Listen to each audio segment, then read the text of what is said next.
నవరాత్రి ఉత్సవాల్లో 4వ రోజు ప్రసాదంగా నేను ఇవాళ వినాయకుడికి ఎంతో ఇష్టమైన ఒక స్వీట్ రెసిపీ చేశాను. నేనైతే ఇది ఫస్ట్ టైం చేశానండి. చాలా సింపుల్గా అయిపోతుంది, చాలా టేస్టీగా కూడా ఉంటుంది. కర్ణాటక స్పెషల్ అండి ఇది.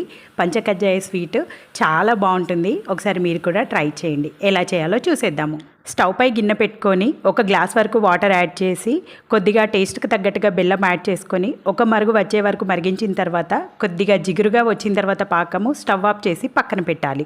ఇప్పుడు వేరొక ప్యాన్ని స్టవ్ పై పెట్టుకొని అందులో 1 టీ స్పూన్ వరకు నెయ్యి వేసి మీకు నచ్చిన డ్రై ఫ్రూట్స్ అన్నింటినీ వేయించుకొని వేరొక గిన్నెలోకి తీసుకొని పక్కన పెట్టుకోవాలి.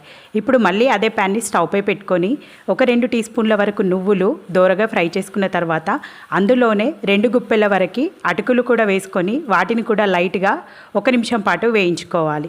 ఇప్పుడు స్టవ్ ఆఫ్ చేసేసి ఇందులోకి మనం ముందుగా వేయించుకున్న డ్రై ఫ్రూట్స్ని నేతితో సహా వేసేసి మొత్తం అంతా కలిపేసి మనం పక్కన పెట్టుకున్న బెల్లం పాకంని కూడా కొద్దిగా యాడ్ చేసుకుంటూ కలుపుకోవాలి. ఇంతేనండి, చాలా సింపుల్గా పంచకజ్జాయ స్వీట్ రెడీ అయిపోతుంది. ఇది ఆరోగ్యానికి కూడా చాలా మంచిది. చాలా సింపుల్గా అయిపోతుంది. ఈసారి వెరైటీ ఏదైనా ప్రసాదం చేయాలి అనుకుంటే కనుక ఈ రెసిపీ తప్పకుండా ట్రై చేయండి. పిల్లలకైతే భలేగా నచ్చుతుంది. మీరు కూడా ఒకసారి ట్రై చేసి ఎలా వచ్చిందో చెప్పండి. వీడియో నచ్చితే లైక్ చేయండి. మన ఛానల్ని ఫస్ట్ టైం చూసుకున్నట్లయితే ప్లీజ్ సబ్స్క్రైబ్ చేయండి.